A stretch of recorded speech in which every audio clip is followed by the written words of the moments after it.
line. But the fact is, this is becoming almost like a social norm. People see it almost every day on the news. There's been a terror attack somewhere. And my worry is that people in America are being desensitized because it's not happening to us yet.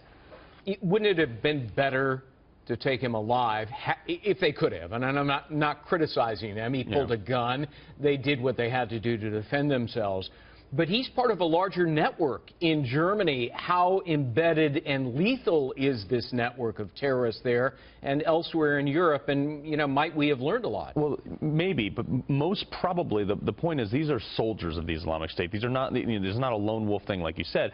But the issue is they are only the very bottom man on the totem pole to this larger network. They are often only told, from what we understand, that they are told specifically about their attack, what they're to do, and deliberately not told about other attacks down the line that may be doing in case they are captured by doing the attacks. Does this Berlin attack at the Christmas marketplace expose some serious gaps in European security? There appears to be a lack of data gathering, coordination, and of course these open borders with uncontrolled immigration. Correct, and this is a huge lesson for the United States of America here, because without controlled borders, as EU, you can go. They said this guy in the last 3 days has been to as many as 3 or 4 countries trying to get away from this thing. This is what happens when you don't have controlled borders like we have on the southern border of the United States. People can come in and out freely, and we may not even know about it. So this should be a huge lesson in security. All right, the chairman of the German police union said this, quote, "The question 82 million Germans probably want an answer to: how many more ticking time bombs are roaming around here?" Fair question. Very fair question. And what we have to ask is, whose side are these leaders on? Whose side is Merkel on? Whose side is Obama on? Obama recently just took away the provision, I think it was this morning or yesterday, took away the provision that you could now ask people to, you know, Muslim immigrants or immigrants from radicalized areas to register.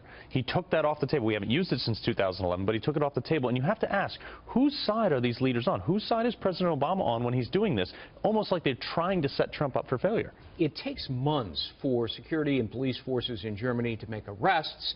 Often they have to let suspects go for lack of evidence.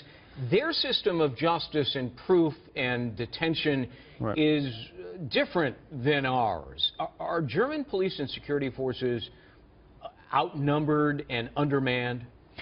I couldn't speak to whether or not they're undermanned. I haven't been on the ground with their police force, but I know our police forces, for quite frankly, they're just not prepared to deal with this because of the rules that they have to adhere to. And also recently with the hatred towards police officers we've seen, they're scrutinized under every single thing. They're worried about losing their job every single day just for giving out a parking ticket. This is something we need to support our law enforcement much more heavily. When I see a law enforcement officer, I thank him. If I can, I buy him a cup of coffee. And we need people in America to be supportive of that so they know that we got their backs.